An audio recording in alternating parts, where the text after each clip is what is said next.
이 새벽에 함께 묵상할 말씀은 마태복음 21장 23절에서 마지막 46절까지입니다. 마태복음 21장 23절에서 46절 교독합니다. 예수께서 성전에 들어가 가르치실새 대제사장들과 백성들의 장로들이 나와 이르되 내가 무슨 권위로 이런 일을 하느냐, 또 누가 이 권위를 주었느냐. 예수께서 대답하시되 나도 한 말을 너희에게 물으리니 너희가 대답하면 나도 무슨 권위로 이런 일을 하는지 이르리라. 요한의 세례가 어디로부터 왔느냐, 하늘로부터냐 사람으로부터냐. 그들이 서로 의논하여 이르되 만일 하늘로부터라 하면 어찌하여 그를 믿지 아니하였느냐 할 것이요. 만일 사람으로부터라 하면 모든 사람이 요한을 선지자로 여기니 백성이 무섭다 하여. 예수께 대답하여 이르되 우리가 알지 못하노라 하니 예수께서 이르시되 나도 무슨 권위로 이런 일을 하는지 너에게 이르지 아니하리라. 그러나 너희 생각에는 어떠하냐? 어떤 사람에게 두 아들이 있는데 맏아들에게 가서 이르되 얘 오늘 포도원에 가서 일하라 하니 대답하여 이르되 아버지가 가겠나이다 하더니 가지 아니하고 둘째 아들에게 가서 또 그와 같이 말하니 대답하여 이르되 실소이다 하였다가 그 후에 뉘우치고 갔으니 그 둘 중의 누가 아버지의 뜻대로 하였느냐. 이르되 둘째 아들이니이다. 예수께서 그들에게 이르시되 내가 진실로 너에게 이르노니 세리들과 장녀들이 너희보다 먼저 하나님의 나라에 들어가리라. 요한이 이에 도로 너희에게 왔거늘 너희는 그를 믿지 아니하였을 때 세리와 창녀는 믿었으며 너희는 이것을 보고도 끝내 뉘우쳐 믿지 아니하였도다. 다른 한 비유를 들으라. 한 집 주인이 포도원을 만들어 산울터리로 두르고 거기에 접자는 틀을 만들고 망대를 짓고 농부들에게 새로 주고 타국에 갔더니 열매 거둘 때가 가까움에 그 열매를 받으려고 자기 종들을 농부들에게 보내니 농부들이 종들을 잡아 하나는 심히 때리고 하나는 죽이고 하나는 돌로 쳤거늘 다시 다른 종들을 처음보다 많이 보내니 그들에게도 그렇게 하였는지라. 후에 자기 아들을 보내며 이르되 그들이 내 아들은 존대하리라 하였더니 농부들이 그 아들을 보고 서로 말하되 이는 상속자니 자 죽이고 그의 유산을 차지하자 하고 이에 잡아 포도원 밖에 내쫓아 죽였느니라. 그러면 포도원 주인이 올 때 그 농부들을 어떻게 하겠느냐. 그들이 말하되 그 악한 자들을 진멸하고 포도원은 제때 열매를 바칠 만한 다른 농부들에게 새로 줄지니이다.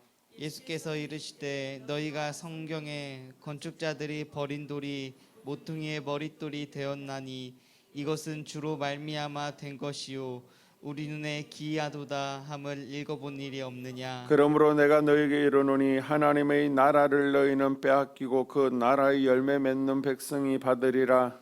이 돌 위에 떨어지는 자는 깨지겠고 이 돌이 사람 위에 떨어지면 그를 가루로 만들어 흩으리라 하시니 대제사장들과 바리새인들이 예수의 비유를 듣고 자기들을 가리켜 말씀하신 줄 알고 잡고자 하나 무리를 무서워하니 이는 그들이 예수를 선지자로 알미었더라. 아멘. 예수님께서 성전에서 천국 복음을 가르치시자 대제사장과 유대 종교 지도자들은 예수님께서 메시아라는 사실을 받아들이고 싶지가 않았습니다. 예수님을 인정하지 않자 예수님께서는 세 가지 비유로 그들에게 말씀을 하십니다. 이 비유는 유대 지도자들의 불순종을 지적하는 것입니다. 이 세 가지가 오늘 본문에 나오는 두 아들의 비유, 그리고 포도원의 비유, 그리고 22장에 나오는 혼인잔치의 비유입니다. 이 세 가지 비유는요, 두 계층의 사람들을 비교하고 있는데 하나는 바로 유대 종교 지도자 그룹이고 또 하나는 그들의 멸시하고 살한 취급을 하고 있지 않는 세리와 창녀들 그룹입니다. 그 당시 유대 종교 지도자들은 하나님의 율법을 잘 알고 또 하나님을 잘 믿고 있고 하나님의 뜻을 행하는 어인이라고 여겼습니다. 그리고 세리와 창녀들은 완전히 멸망할 죄인들로 취급되었습니다.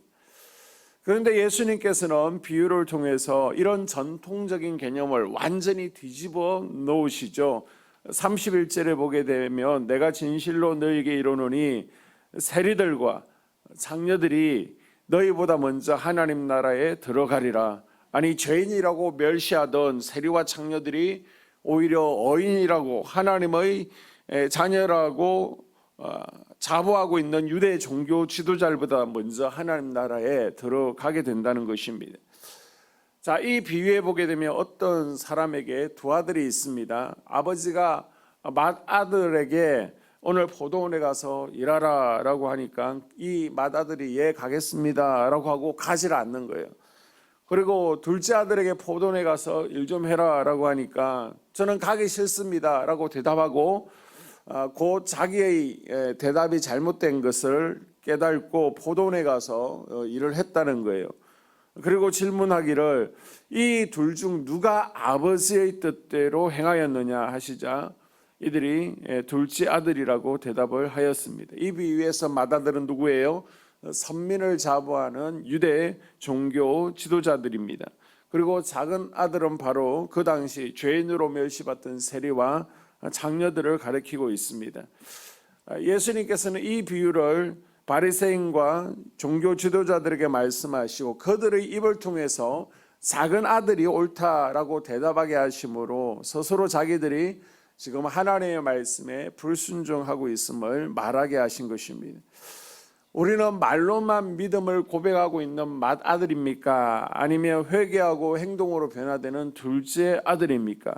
우리도 믿노라 하면서 우리의 삶이 하나님의 말씀을 따라가지 못하면 맏아들과 같은 신앙에 머물기 있기가 쉽습니다.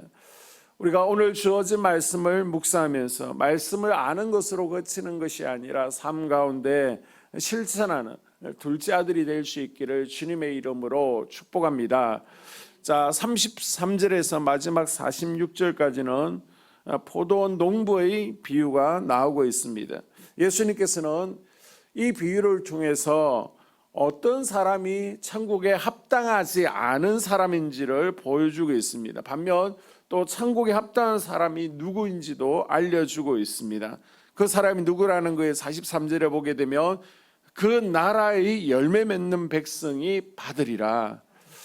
자, 비유를 보게 되면 어떤 농장 주인이 있습니다. 이 주인이 멀리 타국으로 떠나가면서 자신의 농장을 소작농들에게 맡겨두고 떠났습니다.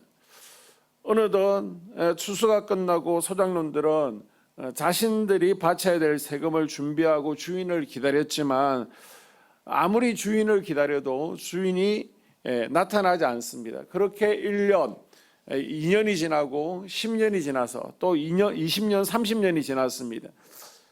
그런 사이 자연스럽게 주인의 몫을 착복한 것이죠. 주인이 죽었다라고 생각했습니다.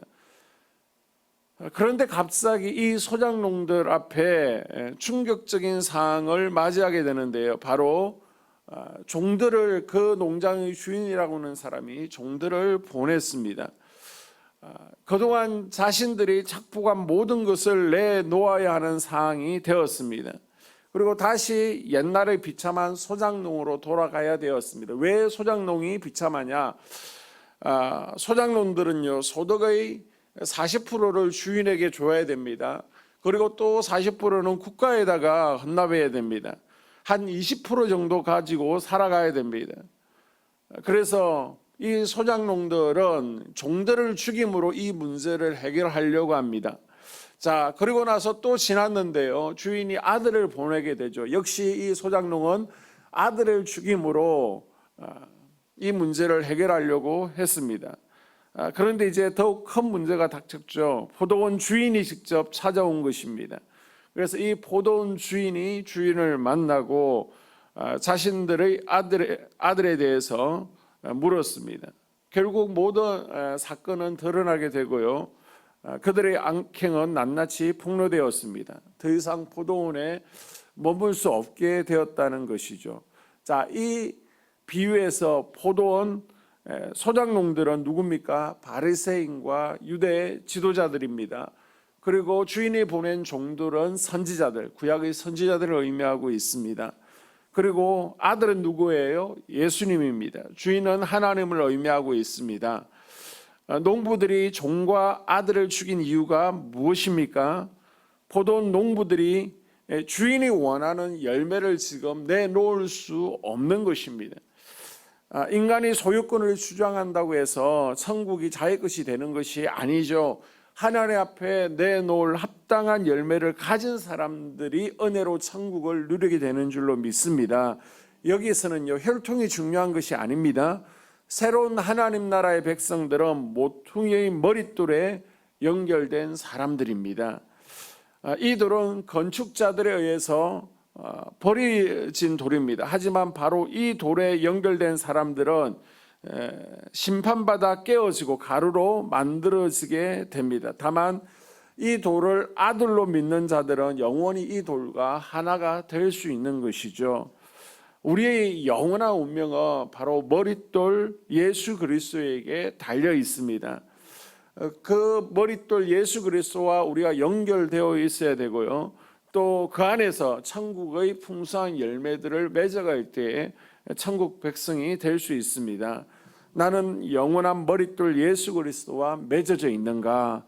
그리고 하나님 앞에 내놓을 열매들이 있는가? 그것을 점검해 보는 하루가 될 수 있기를 주님의 이름으로 축복합니다.